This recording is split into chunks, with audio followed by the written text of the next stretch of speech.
Nanganganib ang napakaraming Pilipino sa apoy ng impyerno sa dahilang laganap ang mga maling katuruan na pinapangaral ng mga hidwang simbahan. Ayon sa census, meron ng 109 million Pilipino sa buong mundo at sa statistics, 92.5% dito ay mga nagsasabing sila ay mga Kristiyano na binubuo ng 80.9% Roman Catholics, 2.8% Evangelical o Protestante, 2.3% Iglesia ni Cristo, 2% Aglipayan, at 4.5% ay iba't ibang Christian groups. At karamihan sa mga local na simbahan o denomination na ito ay nagtuturo ng maling ebanghelyo ng kaligtasan. Maliwanag na tinuturo ng Biblia na siyang nasulat na salita ng Diyos na ang mamamatay na walang pananampalataya kay Jesus ay mapupunta sa walang hanggang kaparusahan sa impyerno, kasama si Satanas at kanyang mga demonyo. Ang tanging magagawa lamang natin, mga tunay na mananampalataya, ay ang ibigay sa kanila ang tunay na dalisay na ebanghelyo ng ating Panginoong Hesus. Sa John 4:35, sinasabi dito na, "Hindi ba sinasabi ninyo, 4 na buwan pa at anihan na? Sinasabi ko sa inyo, masdan ninyo ang mga bukid, hinog na ang trigo at handa ng anihin." Ang bansang Pilipinas ay bukas sa pangangaral ng tunay na ebanghelyo ni Jesus. Karamihan sa ating mga kababayan ay naniniwala na si Jesus ay namatay para sa kasalanan ng tao. Di lang nila lubos na uunawaan ang tunay na ibig sabihin nito. Ang karamihan din naman ay naniniwala sa impyerno at takot sila mapunta doon. At ang nais nila ay makarating sa langit.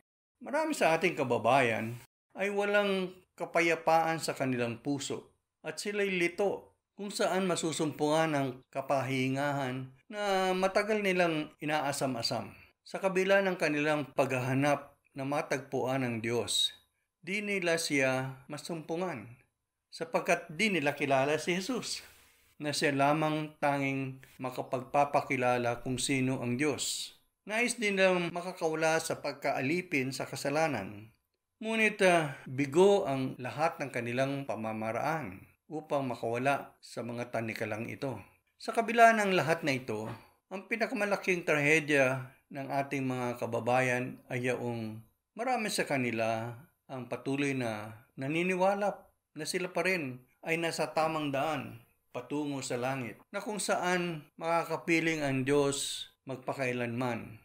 Tayo mga mananampalataya ay pinag-utusan ng Diyos sa Mark 16:15-16 at sinabi ni Jesus sa kanila, "Humayo kayo sa buong mundo at ipangaral ang magandang balita sa lahat ng tao.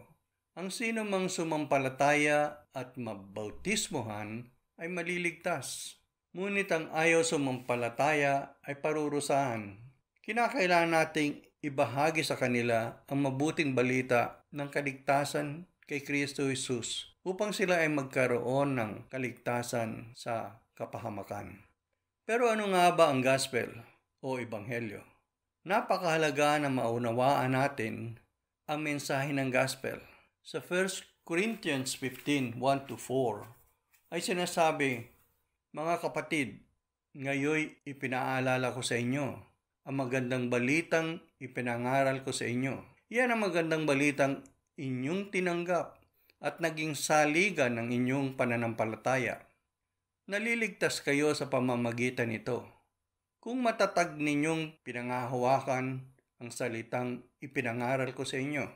Maliban na lamang na kung walang kabuluhan ang inyong pagsampalataya, sapagkat ibinigay ko sa inyo bilang pinakamahalaga sa lahat ang tinanggap ko rin, na si Kristo'y namatay dahil sa ating mga kasalanan. Tulad ng sinasabi sa kasulatan, inilibing siya at muling nabuhay sa ikatlong araw.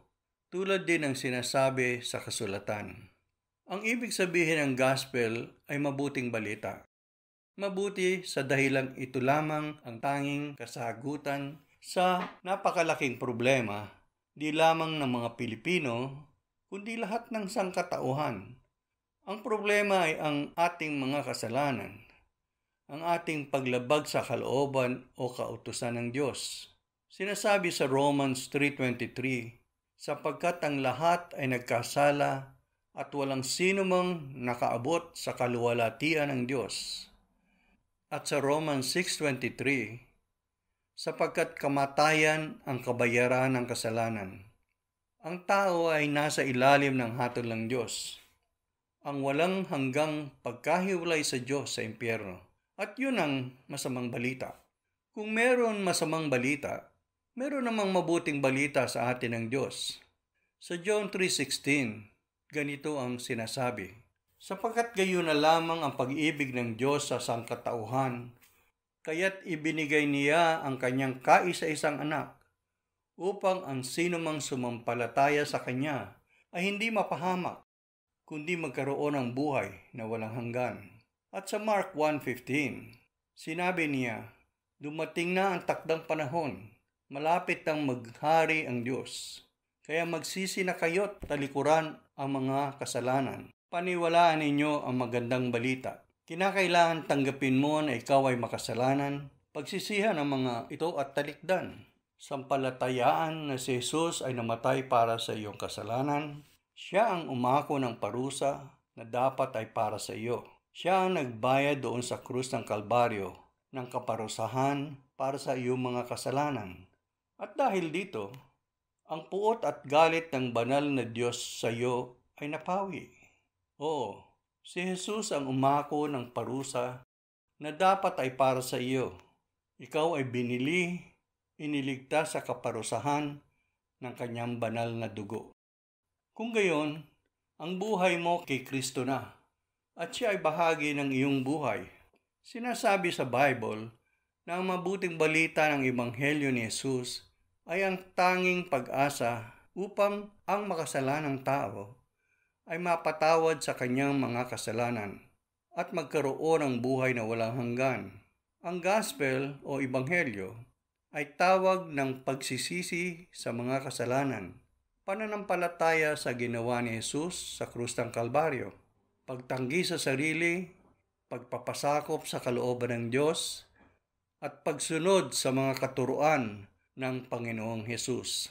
Ang gospel ay di lamang mabuting balita, ngunit ang pinakamagandang balita.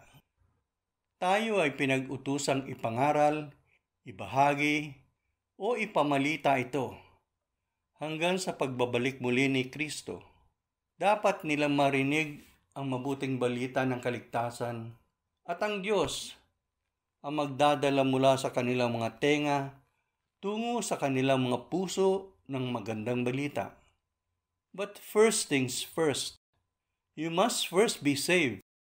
Then, you can share the good news of salvation to others.